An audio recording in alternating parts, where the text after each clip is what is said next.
안녕하세요. 오늘도 사연 살롱을 찾아주셔서 감사합니다. 저는 남편, 그리고 너무 예쁜 아들을 하나 키우고 있는 엄마예요. 이제 아들이 곧 유치원에 입학하게 되고, 저도 육아하던 엄마에서 워킹맘으로 직업을 바꿀 준비를 하고 있습니다.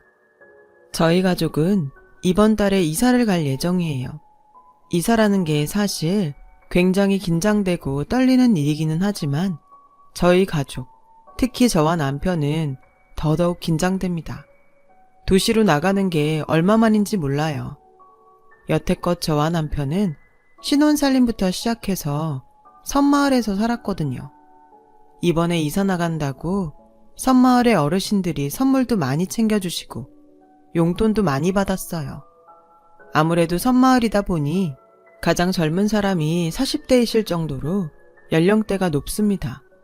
칠순 훌쩍 넘으신 분들도 계시고요. 그분들이 저희 부부와 아들을 정말로 이뻐해 주셨어요.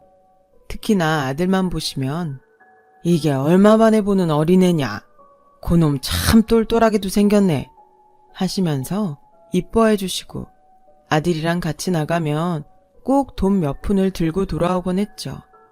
몇 번을 사양해도 호응까지 내시면서 돈을 쥐어주시더라고요. 그만큼 어린 아이들을 보는 게 어려우신 분들이고, 손주를 보신 분들이라도 섬마을이다 보니 자식들이 방문을 잘 안 하는 것 같아요. 그래서 저희가 이사 나간다는 소식을 전했을 때부터 눈물을 보이시는 어르신들도 있었어요. 저희도 정들었던 어르신들을 두고 나가려니 마음이 짠해지더라고요.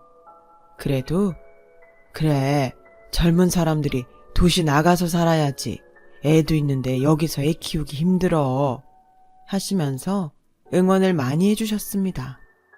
저희가 이 섬마을과 영원히 인연이 끊어지는 건 아니에요. 1년에 몇 번은 꼭 올 거거든요.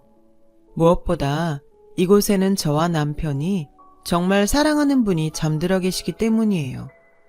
바로 남편의 어머니이시자 제 시어머니시죠. 어머님은 돌아가시기 전에 참 많이 아프셨어요. 투병하시는 동안 제가 간호를 해드렸었죠.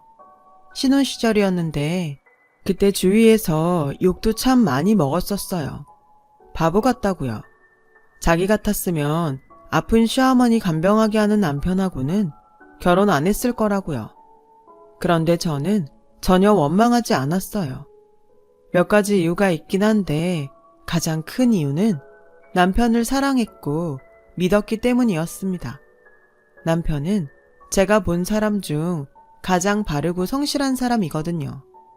그리고 무엇보다 어머님이 돌아가시고 나서 분에 넘치게 받은 게 많아서 지금 생각하면 그때 더 잘해드릴 걸 하는 생각을 하고는 해요. 남편은 대학에서 만났어요. 같은 과는 아니었는데 동기의 손에 떠밀리듯이 나간 단체 소개팅 자리에서 만났죠. 소개팅 생각은 하나도 안 했어서 한없이 어색하기만 한 자리에 남편이 있었고, 남편 얼굴에 떡하니 나는 이 자리가 불편하고 빨리 벗어나고 싶어 라고 쓰고 앉아 있었습니다. 다들 짝꿍 찾아서 하하호호 수다 떠는 동안 남편이 제게 여기 오기 싫었죠? 저도 그래요 라고 먼저 말을 걸어주었고, 저는 제 마음을 알아준 남편이 참 고마웠었어요. 다른 친구들 눈에는 저도 짝을 찾은 것처럼 보였겠지만요. 어쨌든 그날 저는 남편하고 수다를 많이 떨었고 대화가 잘 통해서 친구가 되었다가 얼마 안 있어서 사귀는 사이가 되었어요. 만나면서 이 사람 진짜 좋은 사람이구나 라는 걸 매일매일 더 느꼈고, 어린 나이였지만 결혼 생각이 들 정도로 미래에 확신이 생겼어요. 남편이 군대를 다녀왔기 때문에 졸업을 같은 연도에 할 수 있었어요. 졸업하고 나서 남편은 곧바로 좋은 기업에 취직을 했을 정도로 능력도 좋았습니다. 남자친구가 아니라 사람 대 사람, 또 같은 취업 준비생의 입장에서 봤을 때 질투가 날 정도였지만 남편은 너는 더 좋은 데 갈 수 있을 거야. 천천히 기다려봐 라고 말해주면서 자기를 뽐내지 않고 오히려 저를 더 걱정하고 응원해 주었어요. 다행히 몇 달 뒤에 저도 어느 정도 괜찮은 중소기업에 취직을 해서 일을 하게 되었어요. 같이 돈을 모으게 된 것이죠. 그때쯤 저희는 이미 결혼 이야기를 시작했었어요.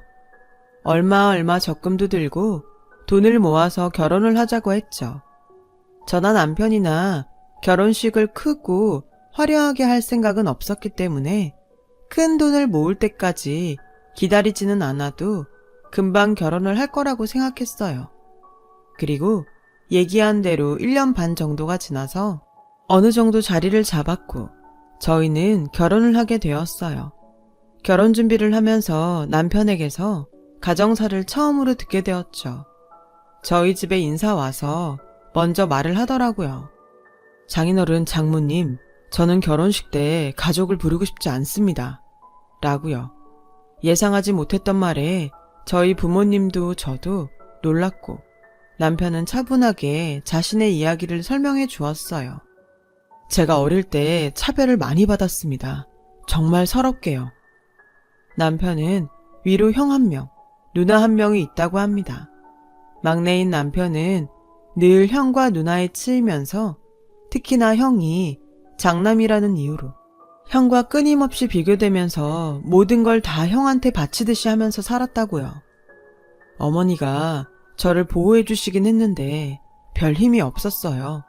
아버지는 형은 장남이라고, 누나는 하나뿐인 딸이라고 챙겨주셨지만 저는 계획에도 없이 태어나서 밥만 축내는 놈이라고 하시면서 저를 박대하셨죠. 그래서 중학교 3학년 때부터 할 수 있는 아르바이트나 일은 다 했습니다. 막노동도 많이 했고요. 공부도 열심히 했습니다. 대학은 가고 싶었는데 그러려면 전액 장학금밖에는 답이 없었거든요. 다행히도 전액 장학생에 선발이 되었고 대학 입학과 동시에 짐을 싸서 집을 나왔습니다. 염치 없지만 친구 집에서 얹혀서 대학교 생활 내내 같이 살았어요. 그저 평범하게 자취하는 거라고 생각했던 저였는데 그 이야기를 듣고 내가 너무 몰랐구나, 내가 너무 무관심했나 싶었어요. 집과는 연락을 하지 않고 앞으로도 할 생각 없습니다. 그 사람들은 저를 아들이나 동생 취급해준 적이 한 번도 없는 사람들이에요.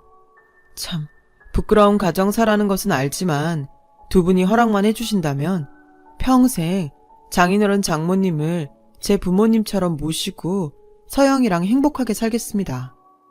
남편은 이야기를 울먹이면서 마쳤어요. 아빠는 어린 게 얼마나 상처를 많이 받았겠나, 고생 많았어 라며 남편의 어깨를 두드려 주셨고 엄마는 같이 우시면서 그래, 내가 장모 말고 엄마 할게. 내가 이제 우리 아들 잘해줄게. 힘들었던 기억은 다 잊어라 하셨습니다. 그렇게 저희 부부는 결혼 허락을 받게 되었죠. 남편의 강경한 의사에 따라 저는 시댁과는 아예 연락을 할 생각도 안 했어요. 남편이 너 혹시 나중에 후회한다, 이런 걱정 때문에 나 몰래 우리 집 찾아보거나 그런 생각 하지 마. 괜한 걱정이긴 하지만 노파심에 그래 라고 강하게 말했거든요. 저한테는 뭐든 다 좋다 하던 사람이어서 그런 강한 태도를 처음 보았기 때문에 놀라기도 했지만 한편으로는 그래, 이 사람이 상처를 정말 많이 받았구나 하고 알겠다고 했습니다. 그렇게 저희는 시댁 식구들 없이 제 가족들과 대학 친구들, 회사 사람들만 불러다 놓고 결혼식을 올렸고 행복한 신혼생활을 시작했어요. 신혼생활은 정말 행복했어요. 바쁘게 일하고 퇴근해서 집에 와서 같이 야식 먹고 놀다가 자고 또 일하고 와서 같이 밥 먹고 평범하지만 행복했어요. 그러나 저희 부부의 평범하고 행복했던 일상은 결혼한 지 몇 달 만에 뒤흔들리고 말았습니다. 토요일 점심이었어요. 한가하게 집에서 남편과 시간을 보내고 있었죠. 그런데 남편에게 전화가 한 통 걸려왔어요. 대수롭지 않게 받은 남편의 표정은 점점 굳어갔고 이내 목소리까지 높아졌다가 전화는 끝났습니다. 왜 그래? 무슨 일이야? 하고 물으니 남편이 나 잠깐 어디 좀 다녀와야 할 것 같아. 늦을지도 몰라. 걱정 말고 다녀와서 설명해 줄게. 라고 말하더니 다급하게 옷을 챙겨 입고 나갔습니다. 저는 당연히 무척이나 걱정되었지만 와서 설명해 준다는 남편의 말을 믿고 잠도 안 자고 늦은 시간까지 기다렸어요. 남편이 돌아온 건 새벽 3시가 다 된 시간이었습니다. 그때까지도 안 자고 기다리던 저를 본 남편은 울면서 제게 미안해 소영아 하고 말했어요. 놀라서 무슨 일이냐고 자세히 말해보라고 하니 남편이 눈물 섞인 목소리로 사정을 설명해 주었는데 그 이야기가 참 개탄스러웠어요. 남편에게 전화를 건 건 이름도 처음 들어보는 섬마을의 이장님이었다고 해요. 이진영 씨 맞으시죠? 여기 어머님이 와 계신데 언제쯤 들어오실 예정이십니까? 뜬금없는 말에 남편은 자세한 사정을 물었고 이장님은 형님 되시는 분이 여기 모셔놓고 가셨는데요. 동생이 와서 모시기로 하셨다고요. 라고 하셨대요. 청천벽력 같은 말에 남편은 놀라서 자세한 사정을 들으러 그 생소한 섬마을로 향한 것이고요. 참, 그런 페류나가 따로 없습니다. 남편의 어머님이 당뇨병과 중풍 등 거동조차 거의 불가능하실 정도로 편찮으셨는데 남편의 형님이 해외 이민을 핑계로 어머님을 놓고 간 거예요. 그리고 남편의 이름을 써두고 남편 연락처를 알아내선 동생이 어머니를 모시겠다고 한 상황이다. 라고 말해두고 말 그대로 튀어버린 것이었죠. 남편은 놀라고 화가 나서 형에게 연락을 했지만 받지 않았다고 합니다. 남편 아버지는 어머니와 이미 이혼을 하신 상태였다고 하네요. 이혼 후 다른 분과 살림을 차리셨다고 하고요. 남편의 누나는 나 임신했다, 못 모신다 는 말만 남기고 연락을 끊어버렸다고요. 보호자의 이름은 이미 남편이었고 여기서 어머님을 모시지 않는다면 노인 6.15 적용될 수도 있는 상황이었어요. 남편은 미안해, 나랑 헤어지고 싶다고 해도 이해해 하고 한참을 울다가 겨우겨우 잠에 들었어요. 깊이 고민했죠. 지금 다니는 회사나 그런 것들을 포기하기 힘들었지만 그렇다고 남편과 정말 헤어지기도 싫었어요. 처음 보는, 그것도 몸이 아픈 어머님을 모시는 것도 겁이 났고요. 그래도 저는 결정을 내렸습니다. 남편에게 일단 난 오빠랑 같이 살 거야. 우리가 가서 모시고 살자. 그 사이 오빠가 아주버님을 찾아서 어떻게 고소하거나 그러면 되지 라고 말했습니다. 남편은 너한테 너무 죄 짓는 것 같아서 너무 미안해 라고 말하면서 또 울었어요. 정말 번갯불에 콩 볶듯이 섬마을로 이사가 결정되었고 주위 친구들과 부모님도 정말 놀라셨습니다. 친구들은 시동부터 이게 무슨 고생이냐? 세상에 조선시대도 아니고 지 아픈 엄마를 그렇게 내버리고 가는 미친놈이 어딨어? 라고 아주버님과 형님 부부를 실컷 욕했죠. 섬마을에 도착해 낡은 빌라로 들어가니 바닥에 이불 깔고 누워 계신 어머님이 보였어요. 첫 만남이었죠. 어머님, 안녕하세요. 저는 김서영이고 어머님 둘째 며느리예요. 라고 인사를 드리니 어머님이 힘없이 고개를 끄덕이셨어요. 남편은 오랜만에 만난 어머님이 어색한 듯 인사 후에 말없이 집만 정리했고요. 엄마는 그래도 나를 지켜주려고 노력했어. 나도 그건 알아. 그런데 엄마가 일을 하셔, 뭘 하셔. 능력이 어디 있겠어? 남편 내조에 치이고 집안 살림에 치이고 친할머니의 시집살이에 치이고 엄마 마음 이해 못하는 건 아니었지만 그래도 엄마라도 나를 더 지켜줬으면 어땠을까. 가끔 그 생각을 해. 남편이 그날 밤에 술을 마시면서 한 말이에요. 그래도 어머님이 그나마 가족 중에서는 남편에게 나은 사람이었다는 게 다행이라면 다행이었습니다. 병간호는 저도 처음이라 정말 힘들었어요. 밤마다 울었고 내가 회사도 사표 내고 이게 무슨 짓이지? 하는 생각도 많이 했죠.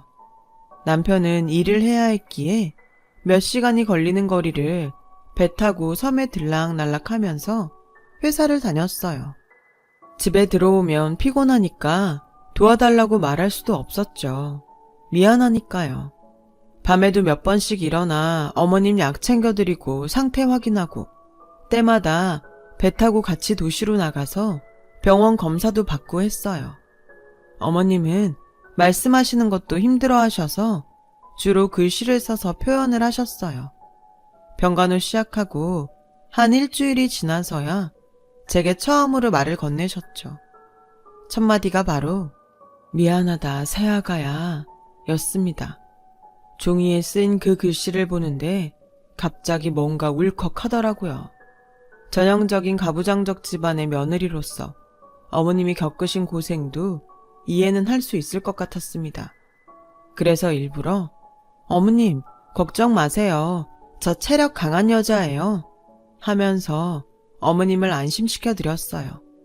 그래도 제가 서툴지만 열심히 한 성과가 나는지 시어머님의 상태는 조금씩 호전을 보이셨어요. 거동을 못 하셨는데 몸을 일으키시고 앉으실 정도도 되셨고 더듬거리는 증상이 심하셨지만 간단한 말도 하셨어요. 남편도 처음에는 어머님을 무척이나 어색해했지만 시간이 지나면서 엄마 오늘은 어땠어요? 엄마 며느리 예쁘죠?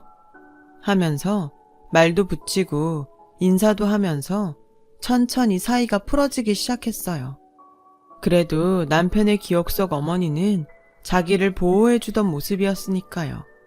어머님은 때때로 밤에 남편이 잠들면 저를 앉혀두고 우시면서 진영이에게 미안하다는 말을 많이 하셨습니다. 아주버님과 신우의 얘긴 딱 한 번 하셨어요. 내가 애들을 잘못 키운 탓이야 라고 자기 탓을 하시더라고요. 너무 화가 나서 어머니 그래도 그건 폐륜이죠 라고 하려다가 참았어요. 그래도 어머님한테는 자식들이니까요. 그렇게 저희는 힘든 적응기를 보내고 살았고 1년이 조금 넘자 나름대로 섬 생활에 적응도 했어요. 저는 마을 어르신들께 심청이 뺨치는 며느리 소리 들으면서 예쁨 받았고 그 덕분에 사는 건 그렇게 힘들지 않게 되었습니다. 정기적으로 도시로 나가서 휴식을 취할 수 있도록 마을 어른분들이 어머님을 돌봐주신 적도 있고요. 인심들이 다들 좋으셨어요. 어머님은 호전이 되긴 하셨지만 병원에서는 저를 따로 불러서 마음의 준비를 늘 하고 계세요. 어머님은 이 이상으로는 회복되지 않으실 겁니다. 지금은 하룻밤 자고 눈을 떠보니 돌아가셔도 이상하지 않은 상태예요. 그러니까 늘 준비하고 계세요. 라고 말하더라고요. 남편에게도요. 좋지 않은 소식이었지만 늘 대비를 할 수 있어서 다행이었죠. 저희 부부가 섬 생활을 한 지 1년 반이 되던 어느 날 어머님께서 갑자기 사라지셨어요. 장보러 간 사이에요. 혼비백산해서 정말 슬리퍼만 신고 섬 전체를 뛰어다녔어요. 남편에게도 연락했지만 오려면 몇 시간이 걸리니까 제가 뛰어다녀야 했죠. 이장님과 마을 어른분들도 저를 도와서 어머님을 찾아다니셨고요. 몇 시간 뒤 어머님은 섬마을 뒤쪽에 있는 그늘진 공터에서 발견되셨어요. 흙바닥에 쓰러져 계셨는데 양말만 신은 발은 흙투성이었고 손도 마찬가지였죠. 마치 땅을 판 사람처럼요. 놀라고 눈물이 날 정도였지만 그래도 찾았으니 다행이다 생각하고 어머님을 집으로 모셔왔습니다. 어머님이 일어나시고 어머님 거기 왜 가신 거예요? 하고 여쭤보니 바람이 쐬고 싶어서 라고 대충 얼머부리려는 듯 말씀하시더라고요. 속사정이 있는 것 같았지만 저는 더 여쭤보지 않았습니다. 저도 너무 지쳐 있었으니까요. 그 일이 있고 정확히 3일 뒤에 어머님께서는 돌아가셨어요.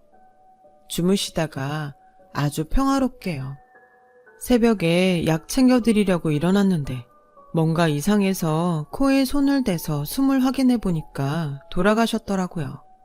놀라서 남편을 흔들어 깨우고 병원에도 연락해서 확인했는데 돌아가신 게 맞았습니다. 마음의 준비를 하고 있었는데도 충격적이었어요. 누군가는 이제 혹 떨어졌는데 뭐가 그렇게 슬프냐? 라고 하던데 그 사이 어머님과 정이 많이 들었던 저였어요. 어머님께서 고맙고 미안하다시며 자꾸 제 손에 쥐어주시던 계피사탕이 생각나더라고요. 짧은 시간이었지만 어머님께서는 제게 마음을 다 주셨어요. 남편도 이제 엄마를 좀 더 이해할 수 있을 것 같았는데 말하면서 눈물을 흘렸어요. 장례는 섬에서 치렀습니다. 조문객은 모두 섬마을 어른들밖에 없었어요. 남편이 시누이에게 어머니의 부고를 알렸지만 답이 없었고 아주버님 부부에게도 마찬가지였어요. 섬마을에 햇빛 잘 드는 곳을 이장님께서 내어주셔서 그곳에 어머님을 모셨죠. 장례가 끝나고 집에 돌아와 짐을 정리했습니다. 어머님 짐은 많지도 않았어요. 그런데 어머님의 이불을 들추자 이불 아래서 종이 한 장이 나왔습니다. 종이에는 삐뚤한 글씨로 방파제 뒤쪽 공터에 땅을 파보거라 라고 쓰여 있었습니다. 그곳은 어머님이 돌아가시기 며칠 전에 쓰러지신 채 발견되었던 바로 그 공터였어요. 유언과도 같은 그 말에 저와 남편은 공터로 갔죠. 그곳에는 커다란 돌로 표시된 곳이 있었고 저와 남편은 돌을 치우고 땅을 팠어요. 깊이 파지도 않았는데 안에서는 흰 봉투가 나오더군요. 기력이 쇠하셔서 깊이 팔 기운도 없으셨겠지요. 그 봉투에는 어머님의 편지가 들어있었고요. 진영아, 서영아, 못난 엄마가 미안하다. 진영아, 어린 날들에 많이 서러웠지? 엄마가 미안하다. 능력 없는 애미가 너를 지켜주지 못했어. 장남이라고 하나뿐인 딸이라고 이쁨 받는 첫째, 둘째에 치이고 아파하는 널 보며 엄마도 너무 아팠단다. 그런데도 잘 자라. 좋은 며느리 데려와서 너무나 고마워. 해준 것도 없는데 병간호 받느라 애미가 정말 고맙고 미안했단다. 이곳에 편지를 묻은 건 너에게 주려고 한 걸 내 힘으로 끝까지 지키기 위한 노력이고 내 마음이란다. 이것들로 너의 지난날의 아픔을 다 치료하지 못할 거라는 건 알지만 그래도 엄마의 마지막 마음을 받아주렴. 이곳에 꼭 연락해서 가보거라. 그 말 끝에는 어떤 집 전화번호와 집 주소가 쓰여 있었습니다. 남편과 저는 집으로 돌아와 그 번호로 전화를 걸었어요. 저는 이진영이라고 하는데요. 라고 하자마자 전화기 너머에서 아우, 네가 진영이구나 하는 소리가 들리고 그 사람이 울기 시작하더라고요. 직감적으로 뭔가 있다고 느낀 저희 부부는 어머님이 적어주신 그 주소로 찾아갔어요. 한적한 시골 마을 집이었어요. 도착해서 문을 두드리자마자 바로 한 어르신이 뛰어나오셨어요. 어르신은 내가 너희 오기를 얼마나 기다렸는지 모른다 라며 저희를 안으로 데리고 들어가셨어요. 차를 한 잔씩 내어주신 어르신은 통장 하나와 저희 부부 앞에 서류 몇 장을 펼치셨어요. 그건 놀랍게도 아파트 명의 서류와 주식 관련 서류였습니다. 주식 잘 모르는 제가 봐도 상당하더라고요. 너희 엄마가 몇 년 전에 그 쓰레기 같은 놈이랑 이혼한 거 알지? 그 놈도 살 만큼 살았다고 생각했으니까 먼저 이혼하자고 한 거지. 이혼하고 네 엄마가 여기로 찾아왔다. 여기가 네 엄마 고향이야. 나는 네 엄마 어릴 때 동네에서 제일 친하게 놀던 친구였어. 내가 지금 이렇게 살 수 있는 이유가 네 엄마 덕분이니까. 어릴 때 우리 집이 너무 가난해서 밥조차 잘 먹고 살지 못할 정도였어.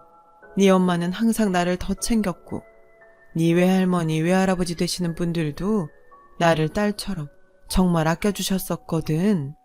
그때 네 엄마 아니었으면 나는 지금 여기에 없다. 내가 학교를 마칠 수 있었던 것도 전부 네 엄마 덕이었어. 우리는 자매보다 더 끈끈할 수밖에 없었단다. 네 외할아버지 할머니 돌아가시고 엄만 그 후에 시집을 갔어. 그런데 네 엄마가 시집가면서 연락이 끊겼었지. 네 엄마 이야기 듣고 가슴 치면서 울었다. 그렇게 밝던 소녀가 시집을 잘못 가서 그렇게 되고, 그런데 막내 아들 얘기하면서 더 서럽게 울더라. 자기가 시집살이 100번 겪어도 좋으니까 막내가 자기를 용서해주면 좋겠다고 말이야. 괜찮다는데도 나한테 패기찌기 싫다고 큰아들 부부에게 올라가겠다고 하더구나. 얼마 안 있어 올라갔는데 몸이 그렇게 돼버렸어. 그간 세월이 얼마나 고됐으면 그랬겠니. 그리고 2년 전인가 연락이 왔어. 큰아들 부부가 나를 버리려고 한다고 말이야. 네 엄마는 다 알고 있었던 거야. 그리고 나한테 그러더라. 혹시라도 내가 죽으면 막내 아들 찾아서 꼭 좀 도와줘라고. 그래서 내가 알겠다고 걱정 말고 내 연락처 주라고 했었는데 이렇게 죽고 나서야 진영이 너를 만나는구나. 어르신의 이야기를 들으면서 남편은 하염없이 눈물을 흘렸어요. 어머님의 마음이 느껴졌고 어린 시절의 남편에게 끊임없이 미안해하셨던 그 마음이 절절하게 전해졌어요. 그 통장은 어머님께서 남겨주신 거였어요. 펼쳐보니 5천만 원이라는 돈이 있더라고요. 평생 그 돈을 꽁꽁 숨기며 모으기 위해 열심히 사셨을 어머님을 생각하니 안타깝고 슬프고 말할 수 없는 감정이 들었습니다. 그리고 그 어르신은 여기 이 서류들은 내가 널 위해서 준비한 것들이야. 나는 우리 아들한테 사업체 물려주고 이제 여기서 유유자적 지내고 있어. 이거 가지고 가서 능력껏 잘 사용해봐. 나는 이제 네 엄마한테 받은 거 다 돌려준다 생각하고 더 기쁜 마음으로 여생을 살련다. 남편과 저는 이걸 받아도 될까요?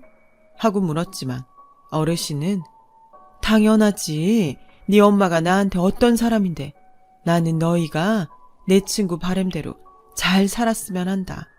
나중에 혹시 아기 낳으면 한번 데리고 와서 인사나 시켜주렴. 라고 하시며 서류를 저희 손에 꼭 쥐어주시더라고요. 그 재산들은 너무 큰 돈이기도 했고 아직도 저희가 그대로 가지고 있습니다. 남편이랑 얘기했는데 잘 모르고 주식 썼다간 큰일 나니까 나중에 기회 잡고 공부 제대로 해서 사용하자고 했어요. 아파트도 그대로 있고요. 남편은 어머님의 향수 때문인지 섬마을을 떠나고 싶지 않아 했습니다. 그래서 임신하고 아기 낳은 후까지 섬마을에서 살았어요. 남편이 워낙 애틋해해서 저도 동의를 한 부분이었고 섬마을 생활도 익숙해져서 나쁘지 않았고요. 어느 날 아주버님과 시누이에게서 연락이 왔더라고요. 네가 재산 다 꿀꺽하냐? 라고 연락이 온 거죠. 어디서 들었는지 모르겠지만요. 시누이는 여자라 그런지 저한테도 연락해서 사람이 그렇게 사는 거 아니다. 형제 자매한테 재산도 나누고 해야지. 라고 하더라고요. 저는 그 말 듣고 너무 화가 나서 그이가 아주버님이랑 같이 두 분 용서한다고 하면 저도 그렇게 하죠. 그 전에는 저도 두 분 어른 대접해드릴 생각 없습니다. 라고 하고 끊어버렸어요. 그 후로 아기도 낳고 꽤 잘 키우면서 살았는데 이제 아기 유치원도 그렇고 여러 사정 고려해 도시로 다시 나가게 되었네요. 물려받은 아파트로 들어갈 예정이고 이 섬에도 수시로 올 생각입니다. 생각해도 아련한 시어머님이 잠들어 계신 곳이니까요.